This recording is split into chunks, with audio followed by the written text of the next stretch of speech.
আসসালামু আলাইকুম সবাইকে। তো আশা করি সকলেই ভালো আছেন, সুস্থ আছেন এবং স্বাভাবিক আছেন। আর আজকে আপনাদের সাথে যে বিষয়টা নিয়ে কথা বলবো সেটা হলো media and social media.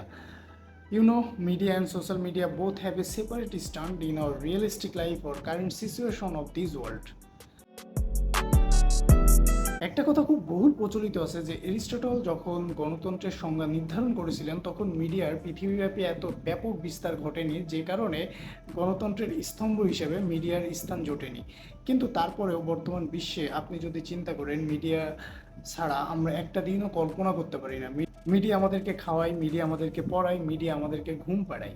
Social media and national media দুইটারই একটা সিকোয়েন্স আছে। সিকোয়েন্সটা হলো যে এই দুই মিডিয়া আমাদেরকে যতটুকু দেখায় আমরা স্রেফ ততটুকুই দেখতে পারি, এর বাইরে কিছু দেখার ক্ষমতা কিংবা কোনো সুযোগ আমাদের নাই।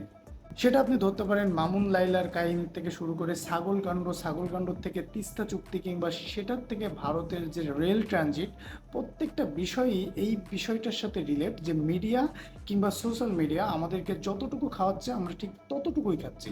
এর বাইরে কিছু খাওয়ার সমস্ত ধরনের বুদ্ধিভিত্তিক চিন্তা চেতনা মানুষ হিসেবে আমাদের মস্তিষ্ক থেকে বিলুপ্ত প্রায়। সেটার দোষ যদি বলতে হয়, সেটার দোষ মিডিয়ার না, সেটার দোষ সম্পূর্ণ আমাদের উপরেই বর্তায়। কারণ আমরা শিক্ষার যে আগ্রহ কিংবা শিক্ষা গ্রহণের যে ইচ্ছা, সেই ইচ্ছা থেকে বর্তমানে অনেক দূরে।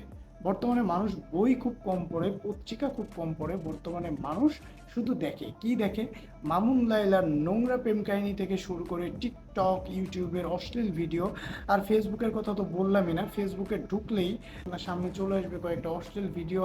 বর্তমানে আমরা এমন এক সমাজে বসবাস করতেছি যেখানে Animal movie super duper hit হয়, তুফান নিয়ে বাংলাদেশে ক্রেজ বয়ে যায়। কারণ কি? কারণ হলো বাংলাদেশের বর্তমান যে তরুণ প্রজন্ম, তারা এই সমস্ত ভায়োলেন্স, এই সমস্ত অকারেন্স, এই সমস্ত সামাজিক অবক্ষয়ের পথগুলোকে সবচেয়ে বেশি ভালোবাসে এবং সেটাকে প্রিফেয়ার করতেছে।